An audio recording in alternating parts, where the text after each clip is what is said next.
Okay, we're now. What I'm going to do today is go over a couple of things. I'm going to go over the legislative branch, but you know what? Before I do that, let me share my screen, and I want to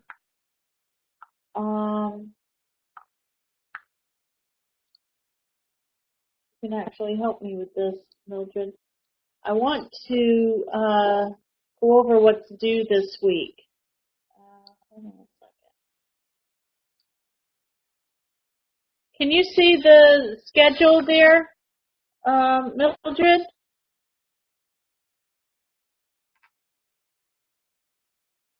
I don't know if you can see it from that or not. Can you see that I'm sharing the schedule? This is the 6-week schedule. Can you see that on the screen?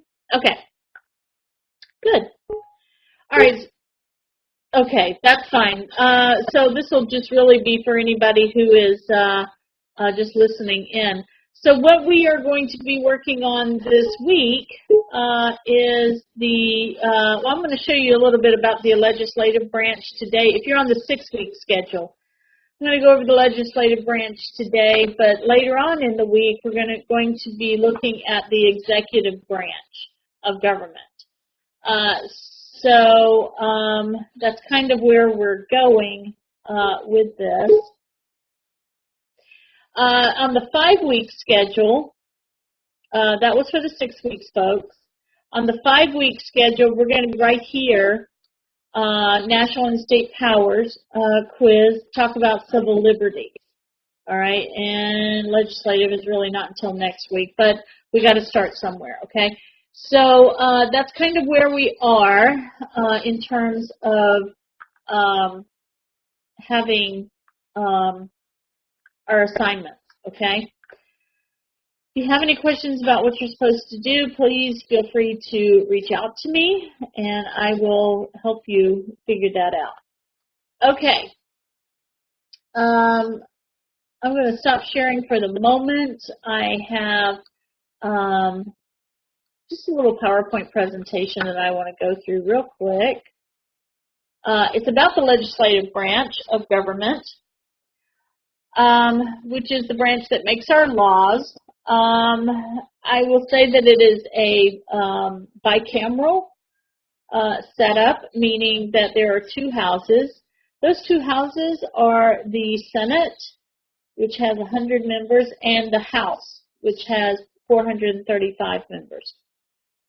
So the Senate is based on the 50 states and the fact that we have 2 senators per state.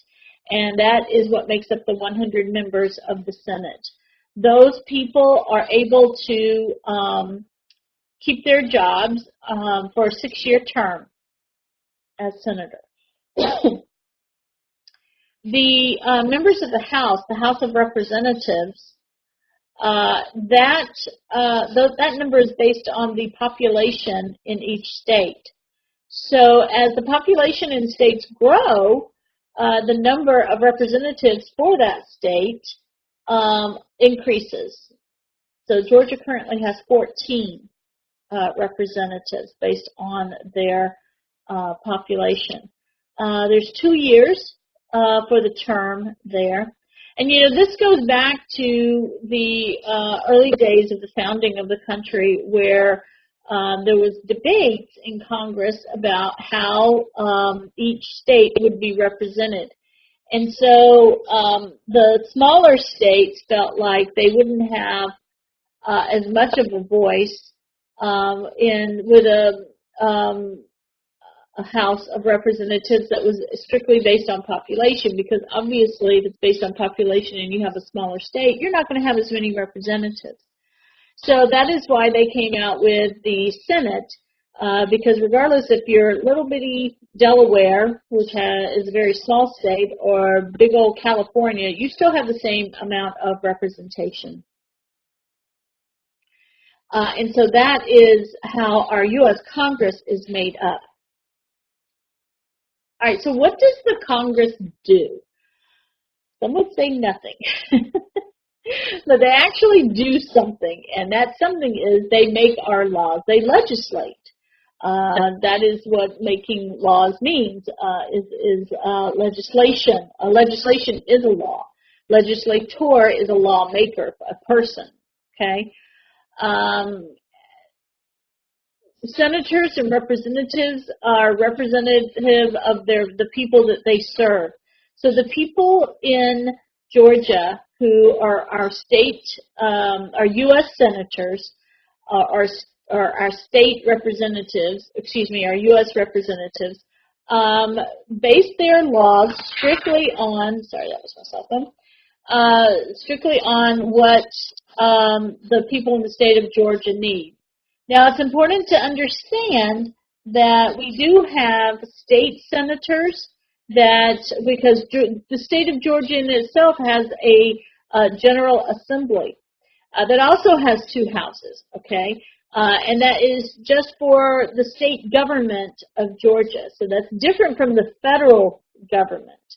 But the state of government also has senators and they have representatives.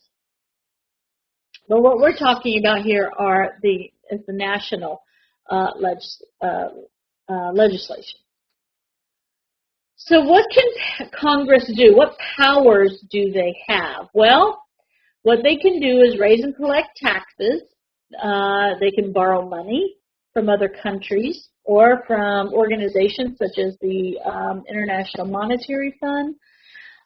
They can regulate commerce. That means the trade within between states. For example, if we wanted to buy peanuts from Alabama, if Georgia wanted to buy peanuts from Alabama, then the federal government would have a say in how those transactions are made. The Congress can set laws for naturalization and bankruptcy, which is the reason why you hear a lot about immigration and people coming into the country is because those laws are set by the Congress. The president has something to say about it. He proposes laws, but it's actually the Congress that says yes or no to those laws. The Congress has the power to coin money. Okay, so for example, I believe it's the $20 bill. One of the presidents that's on the $20 bill is Andrew Jackson. I think it's the $20 bill. And so there's been lots of talk about changing that person who's on the $20 bill to somebody different. Well, if that happens, that's because Congress says yes or no to that. Yes, it can happen, or no, it can't. Congress has the ability to hold court in counterfeiting cases. They administer the post office, the federal post office. They also have administrations over copyrights and patents. They set up courts. Congress has the power to declare war. You may hear of the United States sending troops here and there, or being in this war or that war, but it's actually only if Congress has declared the United States as being at war that it's actually a war. A lot of times what the United States involves itself in is a conflict. It's not an actual war that's declared by Congress. The Congress can also establish the military and the National Guard. They can make rules and allot money.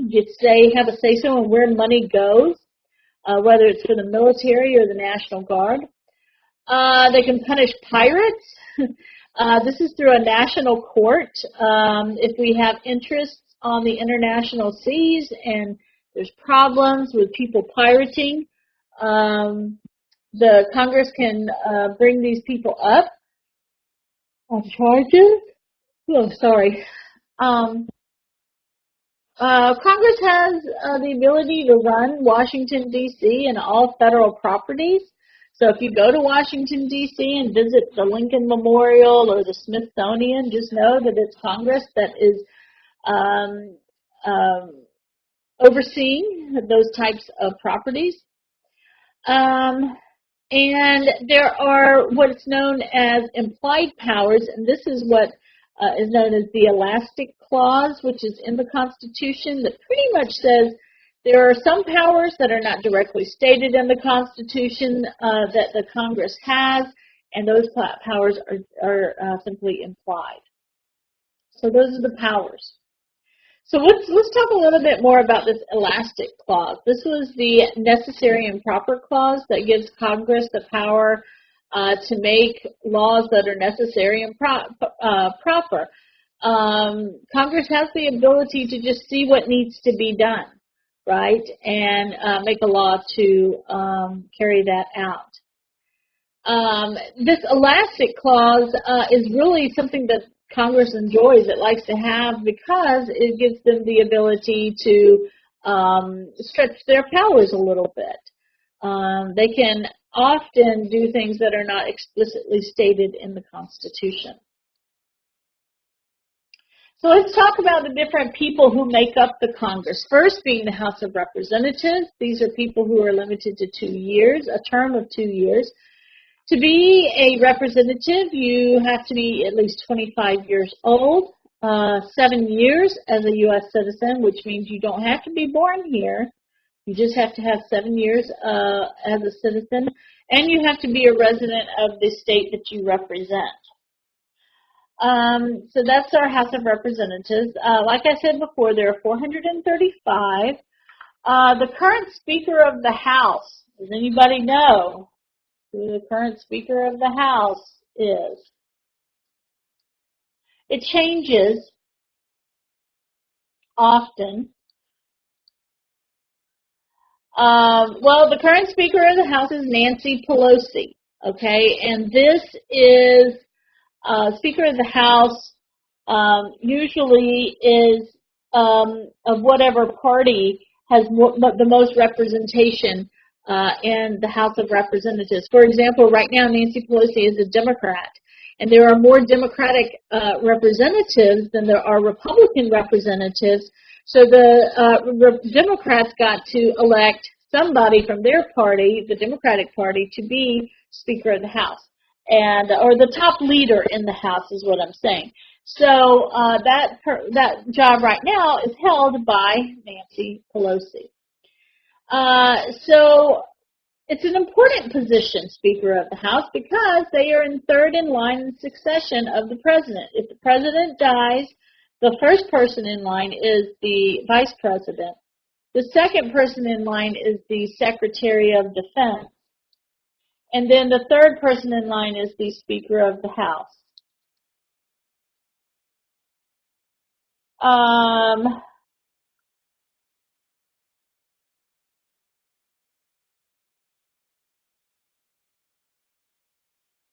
I'm sorry, I made a mistake there. The line of succession is it's the President, who's the first, the Vice President, and then the Speaker of the House of Representatives is the third one.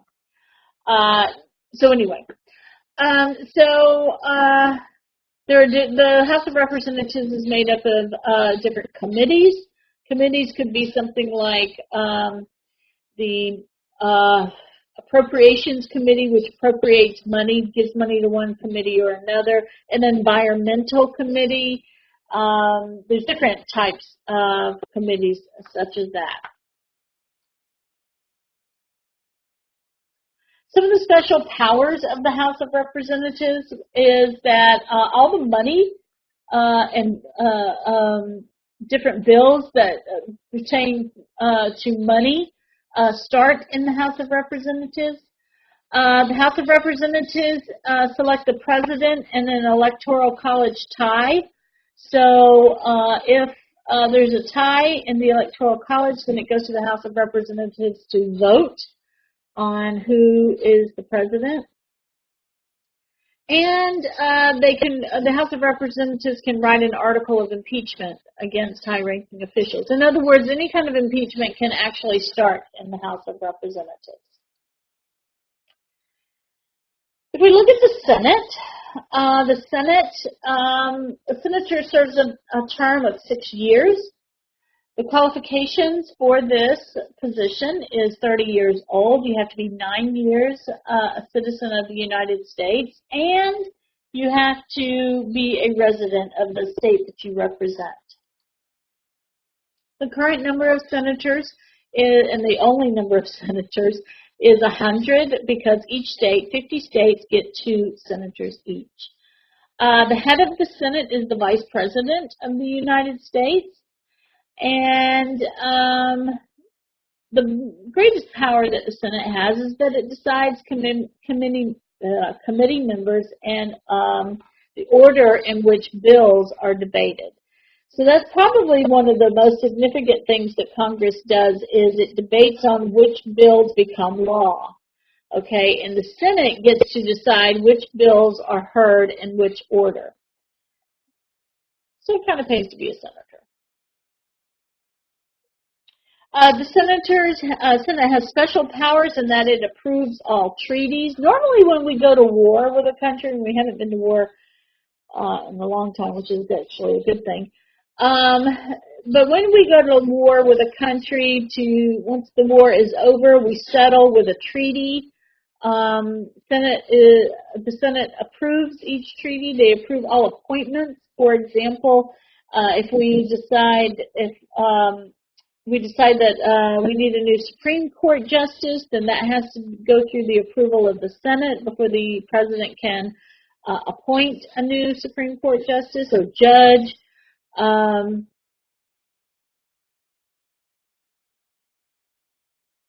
The Senate also chooses the vice president in an electoral college tie, where the House of Representatives chooses the president, the Senate chooses the vice president, and also the Senate acts as the jury in all trials of impeachment. So if a president or high-ranking official is impeached, then the Senate will be the jury in that trial.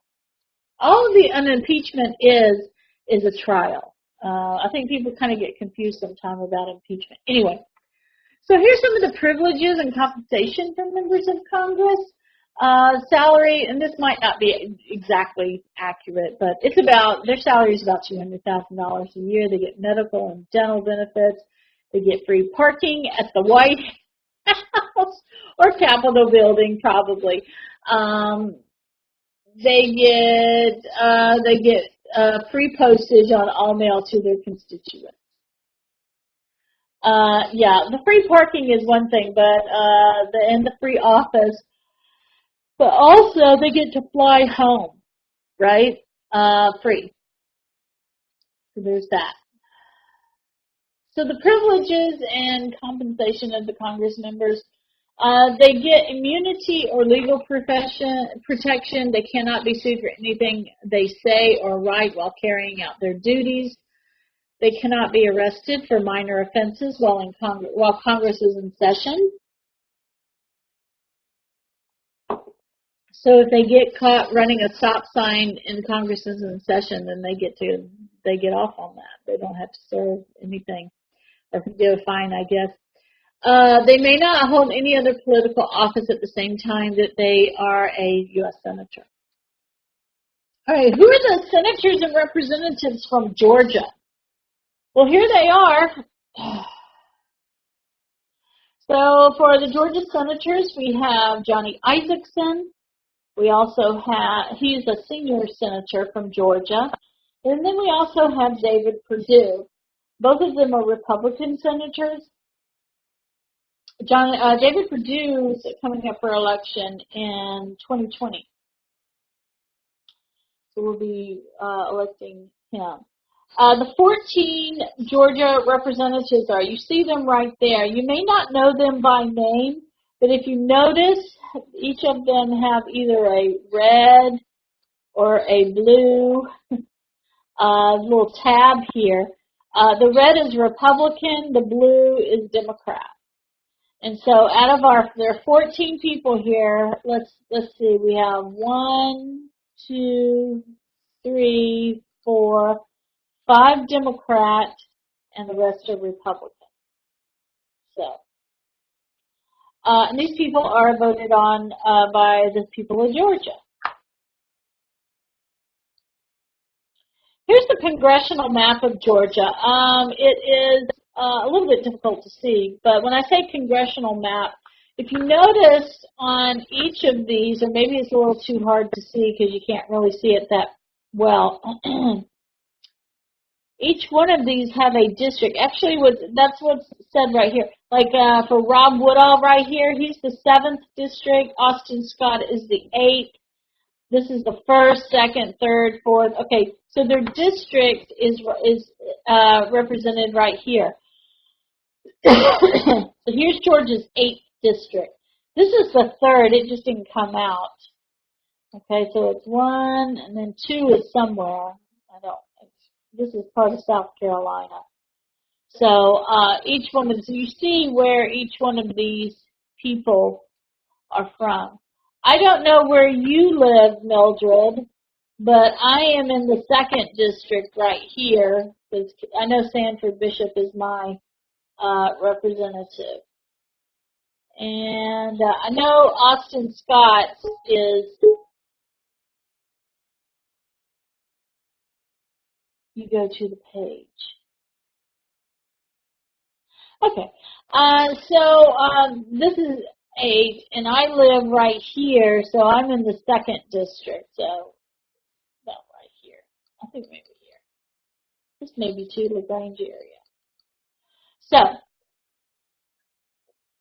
okay. So that's our congressional map. That's what helps us determine who is servicing our territory in Georgia.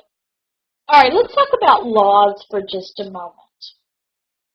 How does a bill become a law? How does something become a law? Well, it first starts with an idea. Okay, somebody's got to come up with an idea that, hey, it's a good idea to have this law in place. Okay, and so once somebody comes up with the idea that a member of Congress, oh, it's Viola Davis? Okay, there she is. Where is she here? Lucy Macbeth. Okay, so Viola Davis is probably your Georgia, your state of Georgia representative in the state government, rather than in the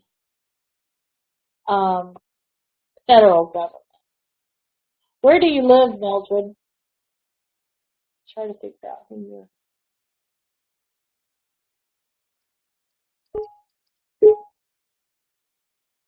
Tucker, Georgia. Is that way up here somewhere? Is it North Georgia? No, where is it? What's it next to?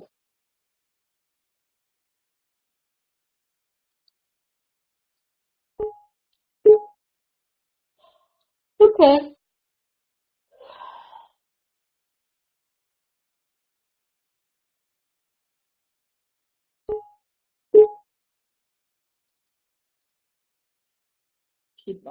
Okay.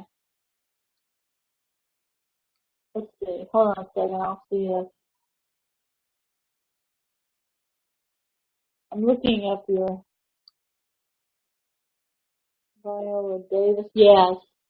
Yes, Stone Mountain area. Okay, so yes, Viola Davis is your representative in the Georgia House of Representatives. That's the state government.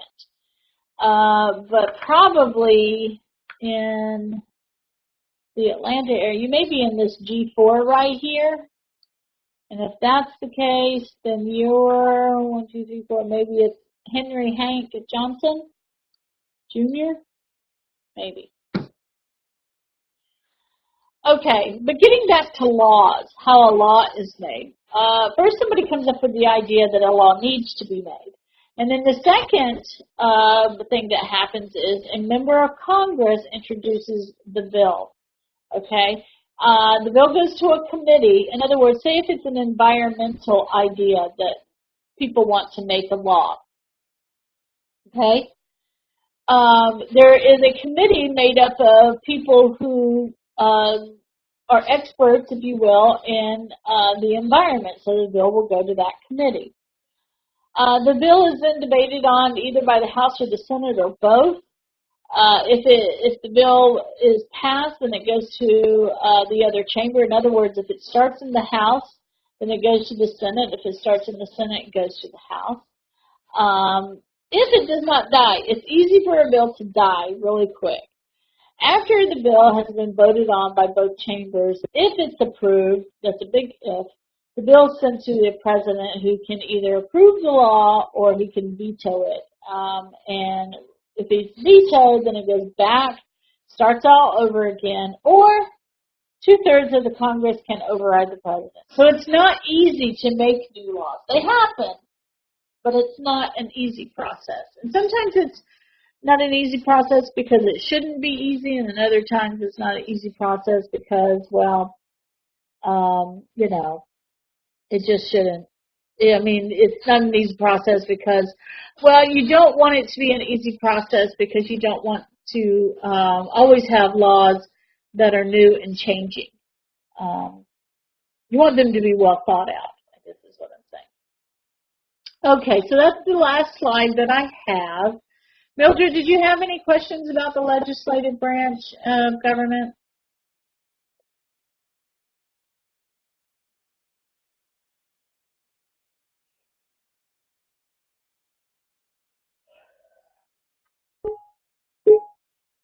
Okay. Well, that's all that I have for tonight.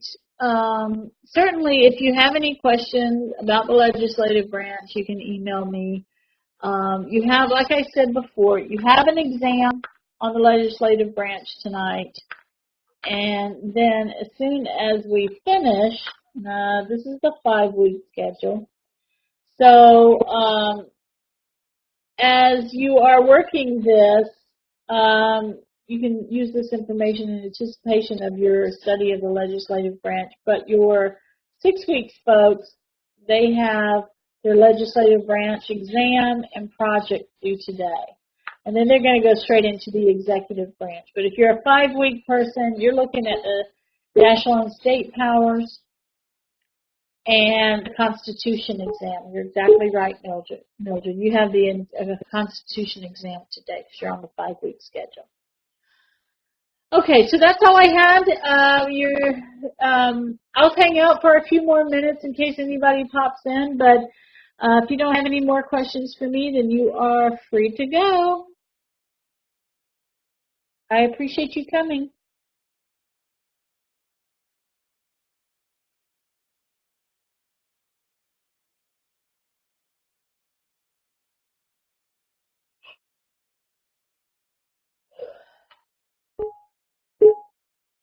You have a nice week too, Mildred.